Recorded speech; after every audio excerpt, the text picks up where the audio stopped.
में आपको सूफी संत पढ़ा दिए थे, सूफी पढ़ा दिए थे ना, आज आपको मुगल पढ़ाना है। मुगल वंश,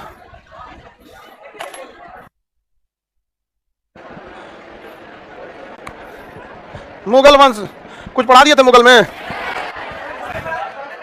लड़की सब में कुछ कुछ लड़की 5 बजे चली आती है। आप लोग को नहीं समझ में आता है कि आप लोग के लिए कुछ 5 बजे से रेडी रहेगा। जितना पहले आए सब ना उनको 8 बेंच छोड़ के बैठाया करो। हाँ वैसे ही हुआ था ना। हाँ जितना पहले आए सब ना उन सबको हॉल नंबर जनरेटर के बगल वाले 9 नंबर में बंद कर दो और सबसे बाद में छोड़ो एकदम पीछे। समझ में आना चाहिए। 5 बजे आपके लिए कोई बैठा रहेगा। और लड़की सब ना रहती है सर आराम से नहीं बैठेगी, चक्कर पकड़ है कौन सी लिखा है नोच दो।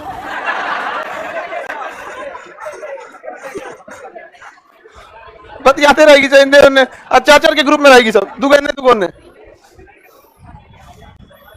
जो पहले आए आगे से बैठने के लिए उसको ऐसा ना बैठाओ कि बेचारा 4 बजे आना ही छोड़ दे। 5 बजे पढ़ने का टाइम है तो चलिए बाबरा के बारे में बता दिए तो कुछ। चलिए देखते हैं हम लोग मुगल वंश। मुगल वंश की शुरुआत बाबर ने किया। जहीरुद्दीन मोहम्मद बाबर, जहीरुद्दीन मोहम्मद बाबर। ये मुगल वंश का क्या किया था, शुरुआत किया। देखिए बाबर एक्चुअली ना अफगानिस्तान का था ना, वो वर्तमान उज्बेकिस्तान का था। कहां का था? फरगाना का रहने वाला था। कहां का रहने वाला? कहां गया ये? एशिया का नक्शा में दिखेगा फरगाना? ये नक्शा ठीक है। देखिए बाबर जो था यह है आपका उज्बेकिस्तान, दिख रहा है? अफगानिस्तान से सट के है ये उज्बेकिस्तान। ये उज्बेकिस्तान का रहने वाला था बाबर, फरगाना का।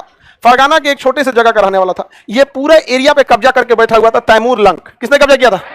तैमूर लंग। मंगोलों की पूरी एक शाखा का नेतृत्व कौन कर रहा था? तैमूर। ये पूरा एरिया किसके कंट्रोल में था? तैमूर। अब पूरा ये मंगोल चाइना किसके अंडर में था? मतलब शासक था, वंश का नाम था मंगोल वंश। क्या नाम था? तो मंगोल किसी भी वंश में एक ही तो राजा रहेगा नहीं। यहाँ पे आपको क्या लगा चंगेज खान हमेशा रहेगा? तो एक समय आएगा उसके बाद दूसरा आएगा, दूसरा आएगा। उसी तरह तैमूर आया था। आपको याद होना चाहिए कि तैमूर ने किस वंश का अंत कर दिया? तुगलक वंश। तभी ना सैयद वंश के संस्थापक खिजर खान उसके संस्थापक बने। तैमूर जब आक्रमण किया तो उस समय तुगलक वंश का शासक कौन था? नसीरुद्दीन शाह। नसीरुद्दीन शाह। पूरा नाम मत बोला कीजिए लोग, नसीरुद्दीन मोहम्मद शाह याद नहीं रहेगा। आधा भी बोलेंगे तो चलेगा। तुगलक वंश का अंत कर दिया था। आज थोड़ा उमस ज्यादा है क्या?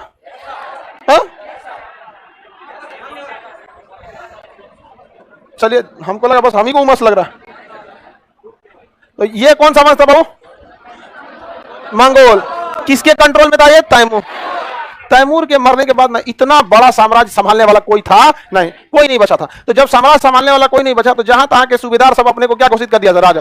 आप खुद सोचिए ना, हर्षवर्धन के मरने के बाद भारत में क्या हुआ था? राजस्थान में 5 राजपूत शासक निकल गए, मध्य प्रदेश में चंदेल शासक हो गए, मालवा के शासक कूदे लोग नहीं थे हर्षवर्धन के समय। कहां गए लोग? समुद्रगुप्त के समय। हाँ जहां कुछ बोलते धरणी बांध, निकालता तलवार, 3 समुद्र का पानी घोड़ा पीता था। कोई बोल सकता था?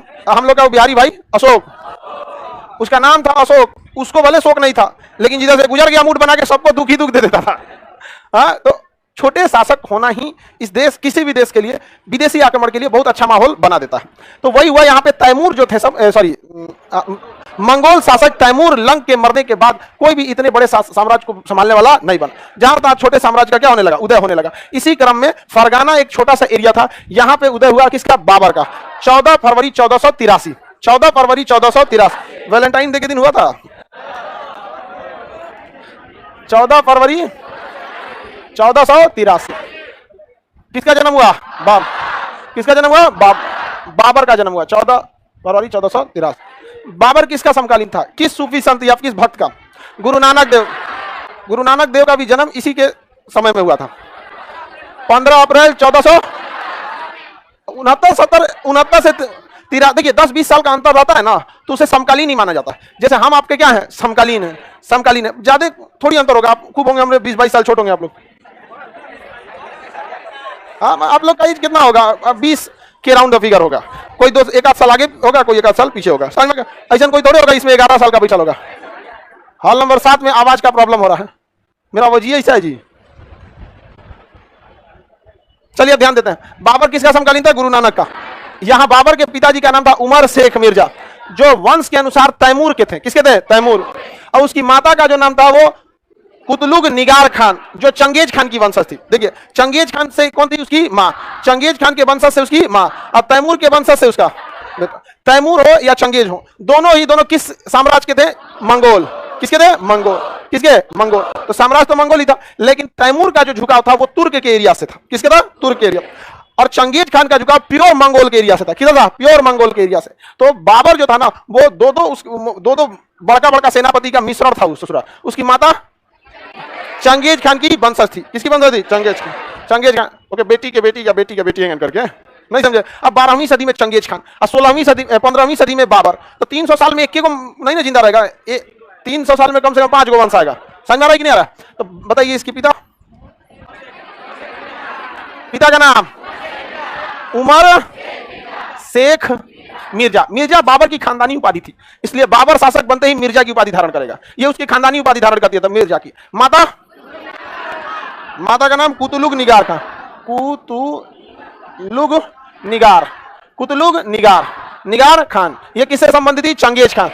तो ये दोनों से ही क्या था, एक ननिहाल से कुछ सीखने को मिल गया, अपने ददियाल से कुछ सीखने को मिला। अब जैसे कई लोगों को देखिएगा ना, ननिहाल में भी बड़का ठेकेदार है, नाना मामा ठेकेदार है, इधर दादा पिता चाचा सब ठेकेदार हैं, तो लड़का बड़का ठेकेदार बनेगा और 2 दिन में बनल पुल गिरा देगा।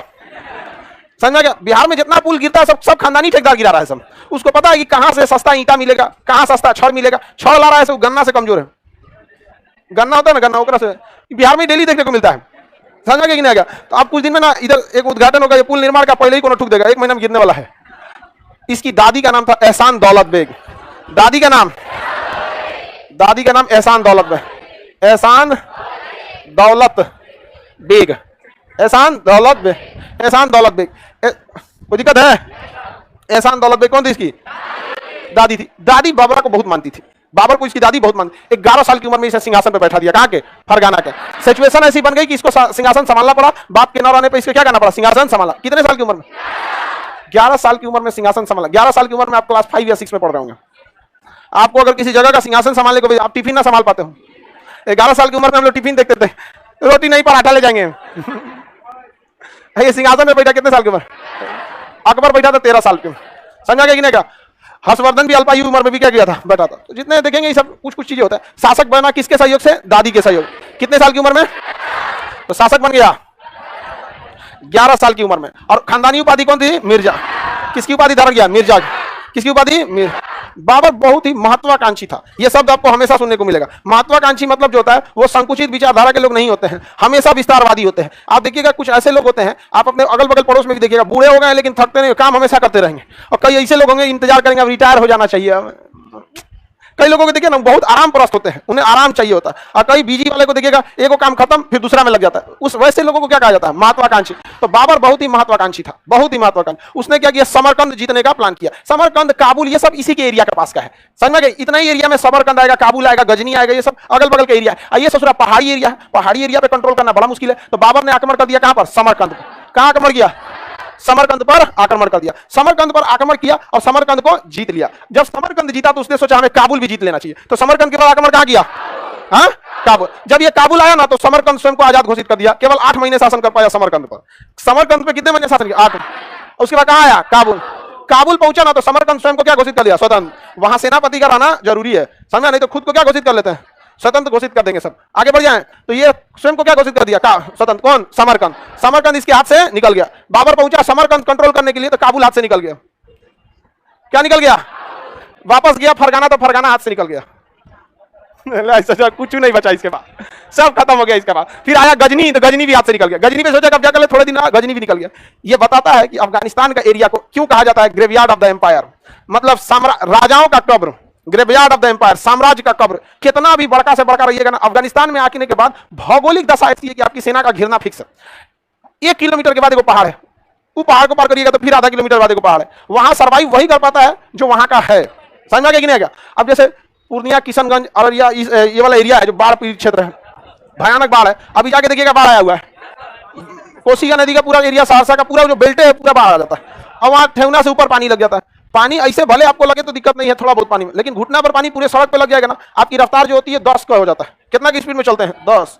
समझ गया? मोटरसाइकिल चलेगी 20, देर दिखाइएगा तो चल जाएंगे यहाँ पे, सारा स्पीड खत्म हो जाएगा। अब कौन बहुत ज्यादा दिक्कत हो जाता है। अब यहाँ पे अफगान वाले जो थे पहाड़ का पूरी चप्पा चप्पा जानते हैं सब, कौन पहाड़ किधर से निकलता है, घुस जाएगा सब किसी मौका में और वहीं से मार देगा सब। अफगानिस्तान वाले में क्यों हावी हो गया सब? पहाड़ के बीच में छोटा सा दरार बना के अपने छुपल थे सब। अमेरिकी सैनिक चढ़ रहा है आराम से, रस्सी फेंक रहा है, देख रहा है, टुकुर टुकुर मार के बम उड़ा दिया वहां पे। तो यहां से पूरी तरह से क्या हो गया, बाबर बेघर हो गया। बाबर क्या हो गया, बेघर हो गया। एक छोटी सी सेना लेकर बाबर कहीं जाता था, कुछ लूटता था सामान वामान, गांव के कुछ लोगों के खाता पीता था, कहता है रुको अब इंतजार करो खरमास खत्म हो। बाबर का पूरा एरिया खत्म हो गया। अब आपको समझ में आ रहा होगा कि बाबर की मजबूरी थी, उसको कहीं ना कहीं आना था। उसके हाथ से समरकंद निकल चुका, फरगाना निकल, गजनी निकल, काबुल निकल। बाबर को सबसे ज्यादा अगर कोई शहर पसंद था तो काबुल। काबुल शहर देखिए, जो शहर पहाड़ों के बीच में रहते हैं ना, वो बहुत थोड़ा सुंदर दिखते भी हैं सब, समझा। जैसे भारत का लेह लद्दाख दिखेगा, बड़ा मतलब मनोरम दृश्य, चारों ओर से पहाड़ रहेगा आपको वहां पे। श्रीनगर देखिए, शिमला, ये चीज हम ही लोग का ना था काबुल, तो अच्छा रहबे करेगा। इस्लामाबाद जो राजधानी है ना, वो भी बहुत मतलब पहाड़ों के बीच में, मैगरा हिल करके एक बगल में है। काबुल एयरपोर्ट के बगल में ही एक पहाड़, काबुल का है। इस्लामाबाद थोड़े दूर पे ही मैगरा करके एक पहाड़ी है, मैगरा की पहाड़ी, मैगरा हिल्स करके। एक जहाज लड़ गई थी पहाड़ पे ले जाके, स्टंट मार रहा था पशु ले जाके, तो पहाड़ के सामने आप स्टंट मारिएगा, बड़का जहाज लेके, कंट्रोल नहीं हुआ, लड़ गए यहाँ पे। तो काफी उसको पसंद था कौन, काबुल। लेकिन अब पसंद करके क्या करेंगे, काबुल हाथ से निकल। अब यहाँ पे समस्या समझिए, भारत के सिंहासन पे उस समय लोदी वंश का शासन था। ये पूरा एरिया कौन था, लोदी। इतना बड़ा एरिया किसका था, लोदी। लेकिन कोई इनका सुनता था लोदी वंश का, नहीं सुनता था। रीजन क्या है कि यहाँ से तो बहमनी और विजयनगर पहले ही खुद को आजाद घोषित कर लिए थे। ये बहमनी, लोदी से पहले सैयद, सैयद से पहले तुगलक, और तुगलक के समय मोहम्मद बिन तुगलक, उसी के समय ये दोनों क्या हो चुके थे, अलग हो गए। ये तो नीचे से खत्म ही हो गए थे। अब यहाँ जो शासक बैठा था उसका नाम था इब्राहिम लोदी। लोदी वंश का शासक कौन था, इब्राहिम। तो सेंट्रलाइज शासन करेगा दिल्ली में बैठ के। तो इब्राहिम लोदी दिल्ली में शासन करता था। यहाँ पे समझ गए कि नहीं, कौन सी इब्राहिम लोदी कहाँ शासन, दिल्ली में। आगे बढ़े तो दिल्ली का सिंहासन पे बैठे थे इब्राहिम लोदी। इब्राहिम लोदी से जमता नहीं था राणा सांगा का। तो राजस्थान के शासक कौन थे, राणा सांगा। इनका जमता नहीं था राणा सांगा का। राणा सांगा के इधर इनके मित्र थे मेदिनी राय, इन दोनों का जमता था। इन लोग सोचे कि इनको व्यवस्था करते हैं, गए लड़ने के लिए, तो कोई खास युद्ध में सफलता नहीं मिली। अब पंजाब का जो सूबेदार था, जो लोदी का ही था, इब्राहिम लोदी का ही अपना अधिकारी जो कहां बैठा था, पंजाब में। तो उस समय पंजाब का शासक जो था, सूबेदार था दौलत खान लोदी। कौन था, दौलत। तो बताइए पंजाब का सूबेदार दौलत खान लोदी, और यहाँ पे कौन बैठा था बीच में, इब्राहिम लोदी। बीच में कौन बैठा, इब्राहिम लोदी। इब्राहिम लोदी की दुश्मनी किससे, राणा सांगा। और इधर किससे, मेदिनी राय। किससे, मेदिनी राय से। अब इब्राहिम लोदी को ना मेदिनी राय पसंद करता था, ना राणा सांगा, और खुद इब्राहिम लोदी का अपना राज्य सूबेदार, जिसे इब्राहिम लोदी ने पंजाब का गवर्नर बनाया था, दौलत खान लोदी। पंजाब में उस समय पैसा बहुत ज्यादा था, तो याद रखने का ट्रिक है, दौलत खान लोदी। दौलत ज्यादा था तो दौलत खान लोदी। अब उस समय की सबसे बड़ी चीज खेती होती थी, और पंजाब शुरू से खेती में बहुत आगे रहा, तो दौलत खान लोदी। आगे बढ़े, और इसका एक और रिश्तेदार था, इसका चाचा आलम खान लोदी। कौन था, आलम खान लोदी। और इसका भतीजा था महमूद लोदी। कौन था, महमूद लोदी। तो कहा खुदे लोदी था सब खूब ज्यादा यहाँ पे। समझ आ गया कि नहीं आ गया, तो मेरी ध्यान दीजिए। अभी महमूद लोदी आगे पढ़ेंगे, पहले महमूद लोदी अभी नहीं आया। तो यहाँ पे सिंहासन पे कौन बैठा, इब्राहिम लोदी का चाचा है, आपका नाम आलम खान लोदी। क्या है, आलम खान, जो इब्राहिम लोदी को पसंद नहीं करता। इसका खुद का जो सूबेदार है दौलत खान लोदी, ये भी पसंद नहीं करता। इसका इधर दुश्मनी है राणा सांगा, ये भी नहीं, मेदिनी राय। अब बताओ इब्राहिम लोदी का शासन करना ठीक है, चारों ओर से सब लोग इसको परेशान करके रखे हैं। इसका खुद का चाचा नहीं चाहता है कि ये शासन करे, इसका खुद का सूबेदार नहीं। इस बीच बाबर जो था वो इस साइड में आक्रमण करने के लिए छोटा छोटा एरिया में आक्रमण कर रहा था, छोटे छोटे एरिया में आक्रमण कर रहा था। जैसे बाजौर का युद्ध लड़ा उसने 1519 में, भेड़ा का किला जीत गया, छोटा छोटा लड़ाई लड़ रहा था। और लड़ाई लड़ने के बाद लूटता था, फिर अफगानिस्तान में किसी एरिया में जाके रह लेता था। पहाड़ है वहां पे, कौन आएगा पहाड़ के बीच में, ऐसा जगह बाबर रहता था, चारों ओर से पहाड़ है, कोई अइबो करे तो बाबर ही जीत जाए। अब पहाड़ के लिए कोई ज्यादा नहीं आएगा, मतलब थोड़ी ऐसी जमीन होनी चाहिए। अब आपका कोई बंजर जमीन एक कट्ठा जोतियो लेता है तो आप बात प्यार से समझाता है, क्या गुड़ी क्या हमारा लिया है। आगे बढ़े, किसी को दिक्कत है ना। तो बाबर की टेंडेंसी रही थी, वो जब भी आता था आक्रमण करने, कुछ पैसा लूटता था, चला जाता। तो दौलत खान लोदी को लगा कि बाबरे को बुला के लाते हैं, कहते हैं मारो इब्राहिम लोदी को, अब पैसा वैसा लूट के चल जाना। दौलत खान लोदी किससे डिस्कस किया, राणा सांगा। और किससे डिस्कस किया, अहमद खान, मेदिनी राय से नहीं, आलम खान लोदी। आलम खान लोदी बोला किससे, दौलत खान, क्या है इब्राहिम लोदी को हटाया जाए, हम लोग शासन किया जाए यहाँ पर। तो ये दोनों एक हुआ, और किसके पास गया, राणा। तो तीन जना एक होके किसके पास गए थे लोग, बाबर के पास। आइए मारिए किसको, इब्राहिम लोदी। अब समझ में आ रहा है, हाँ बाबर को, बाबर पहली बात कि बाबर को रहने के लिए घर नहीं था। भूखाइल जो कोई भूखा हो गया एकदम यहाँ पे, अब उसका दे दीजिएगा, नहीं कहा जाता है कि कुत्ता पे से मांस की रखवाली, उससे भी खतरनाक भूखाइल कुकुर मांस की रखवाली, तो खूब अच्छा से रख देगा। इसको रहने के लिए जगह नहीं था बाबर को। अब दौलत खान लोदी, आलम खान लोदी और राणा सांगा कहें कि आइए और इब्राहिम लोदी को मारिए, इब्राहिम लोदी को मारिए। बाबर का ठीक है मारेंगे, लेकिन पैसा मिलना चाहिए। रियलिटी में बाबर को भारत में रहना नहीं था, वो पैसे लूटने के लिए आया था। तो कहा पैसा ऐसा मिलेगा, पूरा मिलेगा, आप मारिए, जितना लूटना है लूटिए, हम लोग भी अपने पास से आपको देंगे गिफ्ट। बाबर चल आया, समझ में आ गया कि नहीं, कहा कि इतना से तो हमारा साल भर कम से कम राशन पानी तो हो ही जाएगा। बाबर पूरा सेना दल बल लिया, अब बाबर इधर से क्या हो गया, चल दिया। अभी बताइए बाबर चलेगा तो सबसे पहले रास्ता में कौन आएगा, दौलत खान लोदी का काम है ना कि इब्राहिम लोदी को सूचना दे, ये तो सोचा खुदे बोला के लेके चला है। जब बाबर हरियाणा पहुंच गया और पानीपत के युद्ध में अपनी सेना बिछा दिया, तब इब्राहिम लोदी को पता चल रहा है कि रे भाई बाबर आ गया यहाँ। सोचिए कितना खतरनाक सिचुएशन था। तो बाबर अपनी पूरी सेना लेके 1526 किस युद्ध में, पानीपत का प्रथम युद्ध, अपनी सेना बिछा दिया। और जब अपनी सेना बिछा दिया तब पंजाब का एरिया की ज्यादा जानकारी थी दौलत खान लोदी को। इब्राहिम लोदी ने एक बड़ी सेना की जिम्मेदारी किसे सौंप दी, दौलत खान लोदी, और एक हिस्सा की जिम्मेदारी आलम खान लोदी को। वाह रे भाई बात, तुम मरने के लिए बनवे किया है यहाँ पे, और जा रहा है अपनी सेना का नेतृत्व करके। अब बताओ, इसकी सेना के एक हिस्सा को आलम खान लोदी देख रहा है, एक हिस्सा को दौलत खान। आई बैला को पता नहीं कि यही दोनों बुला के लाया था। आई चल गए कहाँ पे, युद्ध के मैदान में। युद्ध होते होते होते शाम का पहर होते हुए इब्राहिम लोदी क्या हो गए, मार दिए गए। क्योंकि बाबर की सेना की सबसे बड़ी मजबूती थी उसकी तोप। क्या दी, तोप। उस समय तोप के गोले भारत में प्रयोग नहीं होते थे, इससे डबल नुकसान होता था। एक तोप जहां लगता था वहां तो उधियाई देता था। और जितने जानवर थे सब, जैसे घोड़ा, ऊंट, हाथी, मुख्य रूप से युद्ध में यही हो, वो तोप की आवाज सुन के भागने लगते थे सब।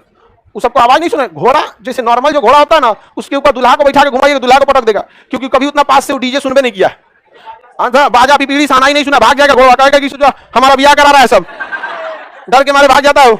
बाद में उसको समझाया जाता है तुम्हारा ब्याह नहीं हो रहा है, तो बैठल होगा, कहता भी सोचा मरे हमारा क्या करना है, चल ले तो ले चलते हैं। उधर जाता है कि हमारा ब्याह करा रहा है। इसलिए जो दूल्हा का जो घोड़ा रहता है ना, उसको अलग से ट्यूशन दिया जाता है।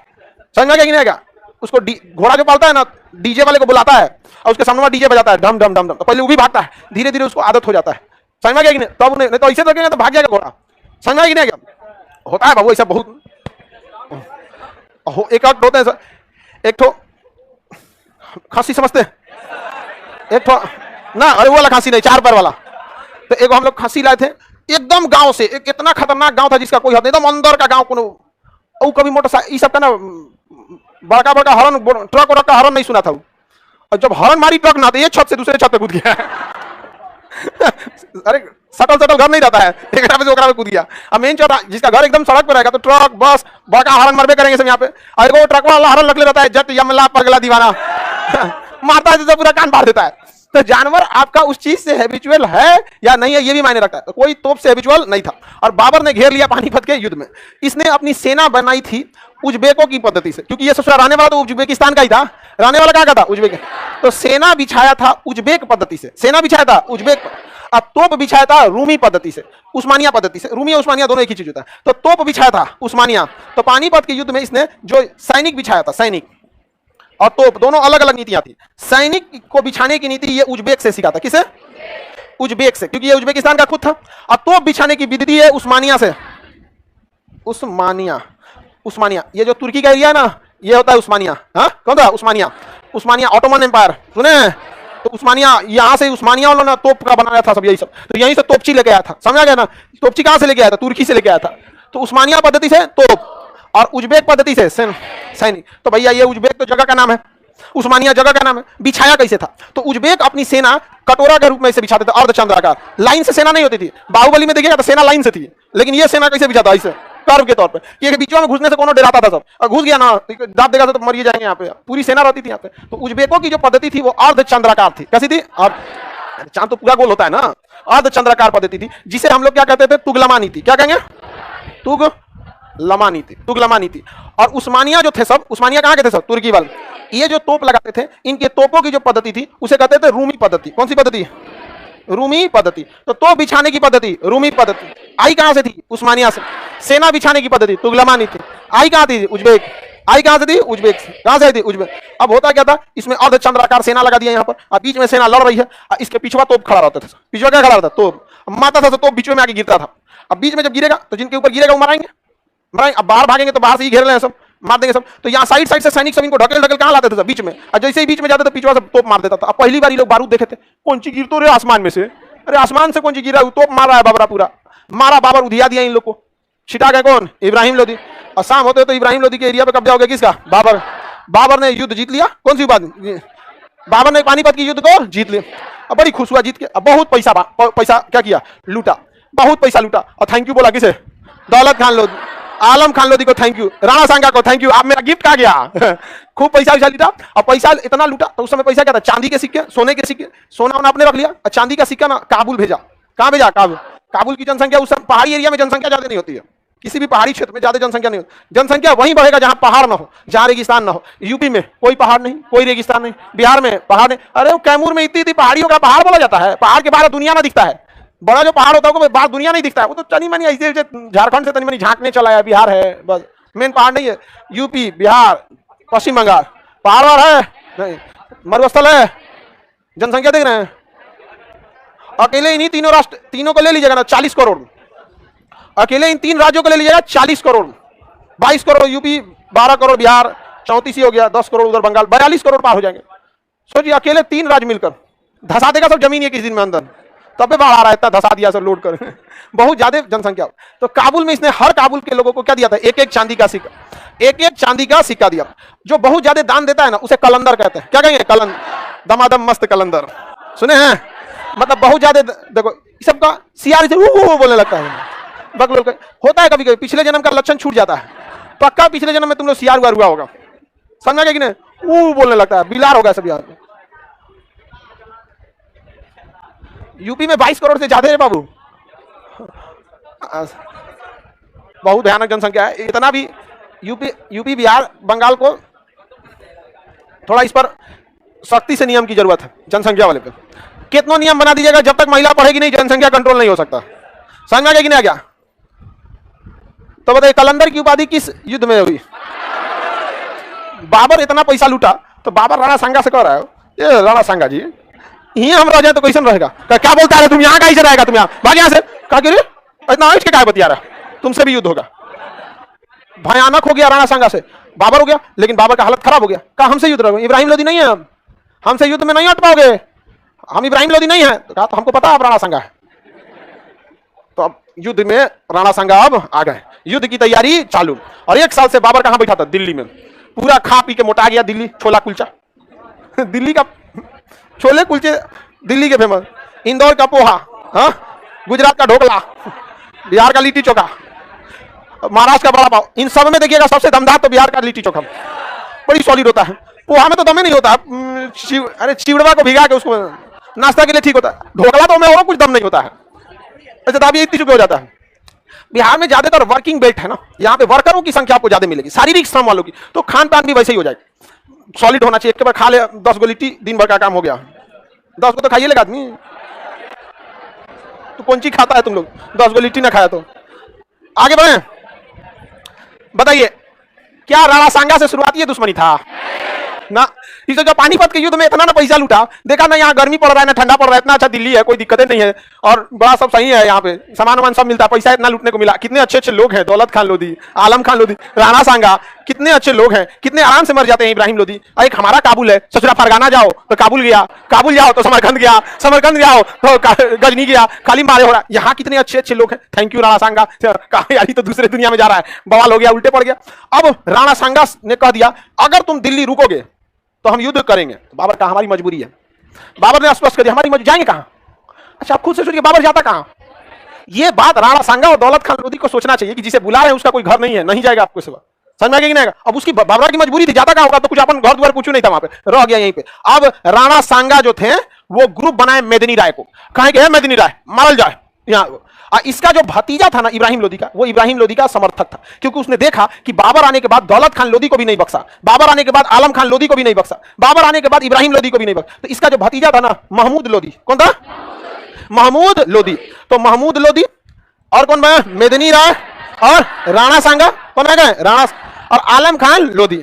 ये चारों मिलके आगरा के पास, कहां पर? आगरा, दिल्ली के पास में जगह है आगरा, आगरा के पास अपनी सेना बना लिया सब। राणा सांगा का हमारी सेना में 30,000 जवान, मेदिनी राय का 10,000 हमरों से ले लूं, आलम खान लोधी ने कहा हमसे भी ले लीजिए सेना, और इब्राहिम लोधी का भतीजा महमूद लोधी कहा हम भी लड़ेंगे। महमूद लोधी वो बिहार से लेके चल गया सैनिक को, कहा कि चल चल मार हो तो रे, जहानाबाद वाला चल, लेके चल गया, यहां से बिहार से लेके चल गया।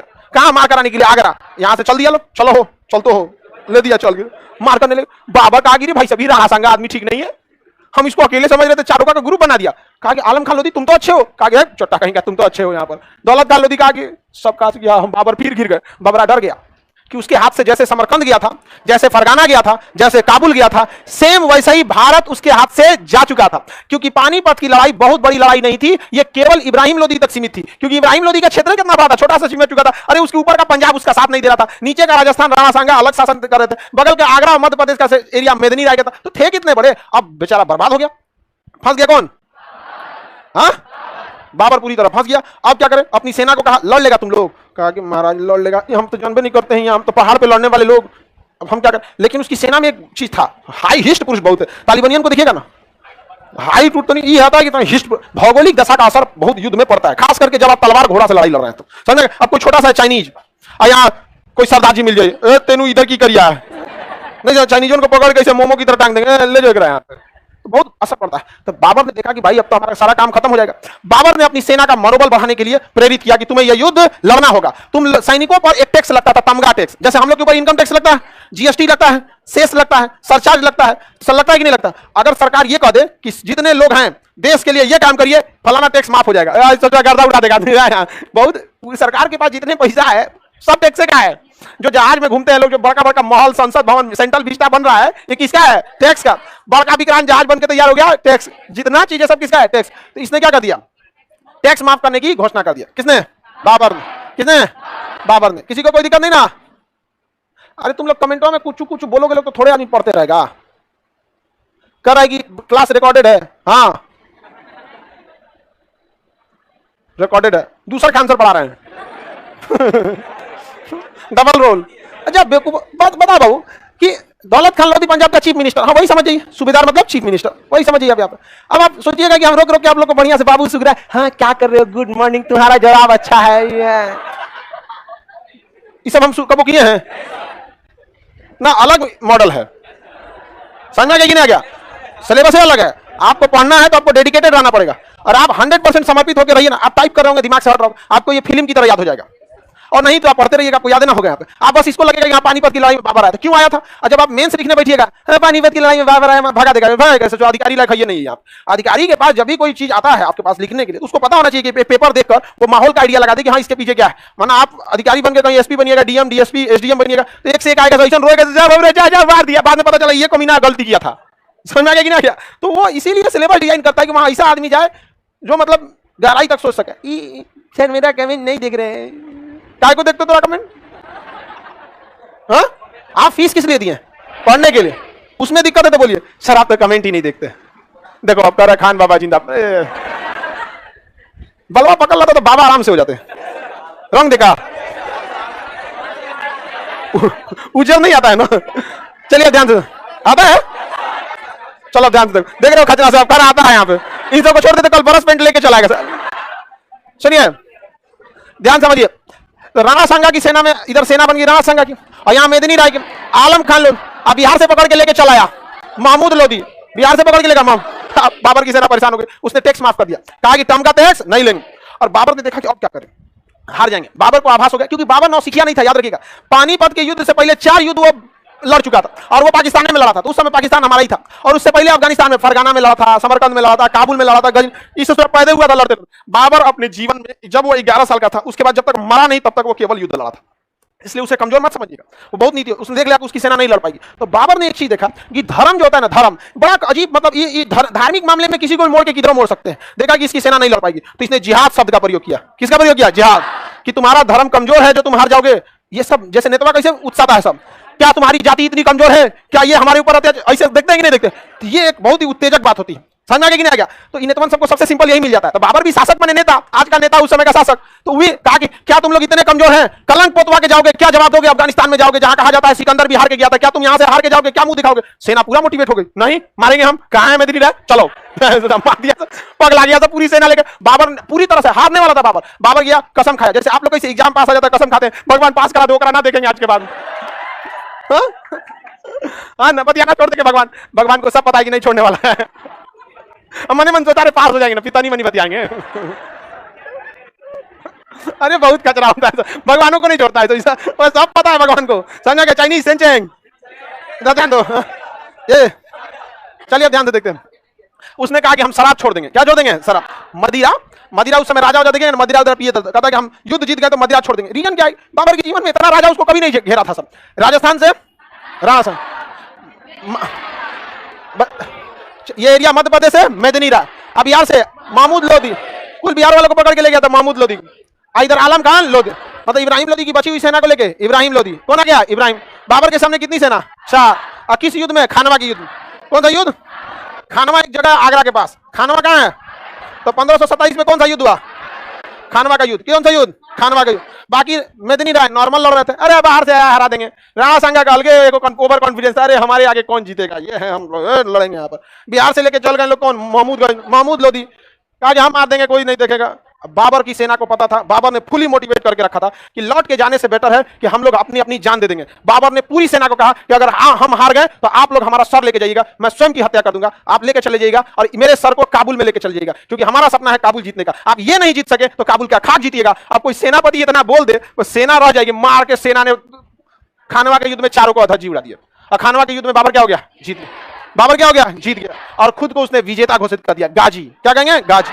युद्ध का विजेता क्या कहलाता है? गाजी। युद्ध विजेता गाजी, युद्ध विजेता। समझ में नहीं? बाबर युद्ध को इसीलिए जीता क्योंकि बाबर अपने अस्तित्व बचाने के लिए लड़ रहा था। और जब बात अस्तित्व पे आती है ना, तो उससे बड़ा योद्धा कोई नहीं हो जाता है। आप किसी चूहा को घेर के मारिएगा, जब उसको लग जाएगा कि मर जाएंगे तो कूद जाएगा आपके ऊपर। समझ में नहीं? वहां पे कहते हैं ना, किसकी मजाल जो छेड़े दिलेर को, गीदड़ भी घेर लेते हैं गर्दिश में शेर को। गीदड़ कुत्तों की एक नस्ल होती है, गीदड़ वैसे ही होते हैं, कुत्ते घिर जाते हैं, शेर को घेर लेते हैं। तो माहौल डिपेंड करता है। तो सेनापति आपका खतरनाक होना चाहिए। सेनापति में यह गुण होना चाहिए कि कभी युद्ध करा दे। यहाँ पर समझ में आ गया कि नहीं आएगा? हमको ऐसा ही है, सेनापति की जरूरत है पीओके में। हाँ, हमको नहीं लिया। एनडीए में जब गए थे तो बोला भी था कि तुम ठीक मत जाओ तुम। उसको पता था कि चल गया ना तो फिर हम ना सुनने वाला है, लेकिन अब तक आ गया रहता। नहीं समझा गया? एक बार सबका आ गया रहता यहाँ पे। हम तो जो है नहियो मन दोनों को लगा देते। सही में आया था, सब लड़ा लाता है यहाँ पे। अरे 100 दिन तक गीदड़ की जिंदगी से अच्छा है 1 दिन की शेर की जिंदगी। नहीं समझ में गया? लोग कहते हैं इतिहास की क्या औकात, भूगोल बदल देंगे लोग। इतिहास तो छोटा चीज हो जाता है। यहाँ पर नक्शा बदल जाएगा, उसका यूएनओ को मेल कर दिया जाएगा कि सब लोग अपडेट कर लो अपना अपना नक्शा। अब से लाहौर हमारा हो गया, सब लोग अपडेट करेगा ना। हाँ, अरे अखंड भारत होना है। समझ गया कि नहीं आ गया? होना है तो होगा। वहां पर थोड़ा सा लोगों को क्या लगता है, मजाक लगता है इस चीज को। कोई बात नहीं, आगे बढ़े। तो खानवा के युद्ध में कौन जीत गया? हाँ, 1528 में अभी दौड़ाया मेदिनी राय को। कहा हो चाचा? तो 1528 में चंदेरी का युद्ध। चंदेरी के युद्ध में किसे लपेट लिया? मेदिनी राय। अब मेदिनी राय को लपेटने के बाद 1529 यहां पे घाघरा नदी, कौन सा? घाघरा के युद्ध में महमूद लोधी। घाघरा के युद्ध में महमूद लोधी को हरा दिया। घाघरा के युद्ध में महमूद, यानी पूरी तरह इस एरिया में किसका कब्जा हो गया? हाँ, बाबर। लेकिन बाबर ने एक गलती कर दिया कि जब वो बिहार के दहलीज पे आया ना, तो बक्सर के पास से लौट गया, आगे नहीं आया। और जितना इसके सैनिक छोटे मोटे बच गए थे सब, वो कहां भाग गया? सब बिहार में। कहां भाग गया? सब बिहार में। कहा से कि पगला आया है, मार रहा है, मत तो हमें करा के रुक जाओ, अब इतनी शांत हो जाए। तो हम सब चुप गया। सब आरा में, आरा का है लोग ना, सासाराम, आरा, बक्सर एरिया में रुक गया। सब सासाराम वगैरह में आके कहा से बहुत खचरा है बबरा, चोटिया मार रहा है। अब बाबर अगले साल मर गया 1530 में। 1530 में कौन मर गया? बाबर। अब बाबर का बेटा आया हुमायूं। अब बाबर ने जितना लोगों को मारा था, पंजाब को उधिया दिया, राजस्थान को उधिया दिया, यूपी उधिया दिया, बचा कौन? बिहार। निकला यहां से शेर शाह सूरी, मारा बबरा के बेटा हुमायूं को नदी में पटक के। यहाँ पे वो भागा था जान बचा के, को मल्ला बचाया तो कहा बचा लियो भाई हमरा। समझा गया? भागा। और जब हुमायूं भागा तो शेर शाह सूरी रुका नहीं, कानपुर ले दौड़ाया था उसको। कन्नौज जगह है कानपुर में, समझा गया? कन्नौज, हर्षवर्धन की राजधानी कन्नौज। और कन्नौज में दौड़ा के मारा था शेर शाह सूरी का। चोटा कहीं का, तुमरे बाप को कहना बबरा को जाके बिहारी से पंगा नहीं। मारा उसको, वो भाग गया। और ऐसा भागा कि ईरान जाके रुका। क्योंकि उसके बाप बाबर ने अफगानिस्तान में इतना मारकाट किया था कि अगर पता चल जाता हुमायूं बबरा का बेटा है तो हुआ मारता। सब जगह तो दुश्मनी लिया था। कहां भागा? ईरान। अब ईरान में हुमायूं गया, कहा कि अब तो मेरी जिंदगी नरक हो गई। हुमायूं का अर्थ होता है भाग्यशाली। देख रहे हैं कितना भाग्यशाली है ससुरा। हुमायूं का अर्थ क्या होता है? भाग्यशाली। मारा बिहारी, उनका भाग्य चौपट करके रख दिया। ईरान गया, कहा कि ना मेरे पास सेना है, ना खाने को पैसा है, घोड़ा भी छूट गया, मेरा बॉक्सर नदी में गिर गया, सब कुछ नहीं है, अब क्या करें? तो उसने देखा कि एगो ईरान की महिला थी जिसका भाई भी नहीं था, एकरे फंसा लेते हैं। समझा गया कि नहीं आ गया? तो देखा तो फंसा लिया जाते कहां से? ईरान। और जब फंसाया तो वहां से उसको 4000 फौजी मिले सब, और उन्हीं सेना के दम पर उसने सोचा हमला करना चाहिए कि नहीं करना चाहिए, करना चाहिए कि नहीं करना चाहिए। शेर शाह सूरी के मरने के 10 साल बाद आया था हमला करने, डर इसको कहते हैं। शेर शाह सूरी 1545 में मर चुका था, और हुमायूं लौट के आया 1555 में, मरने के 10 साल बाद आया था, और उसके बाद भी बिहार नहीं आया। हुमायूं उसके बाद कभी बिहार नहीं आया था, दिल्ली में था। उसको सीढ़ी पे पढ़ रहा था किताब, अचानक याद आया कि कैसे हम पिटाए थे, बाप रे बाप, ढह गया किताबों से, गिर के मर गया। कहां पर? दिल्ली में। बहुत डर था बेचारे के अंदर। नाम का वो बेचारा भाग्यशाली था, उसका भाग्य थोड़ा भी साथ नहीं दिया था। आगे का क्लास कल समझेंगे। समझ आ गया कि नहीं आ गया?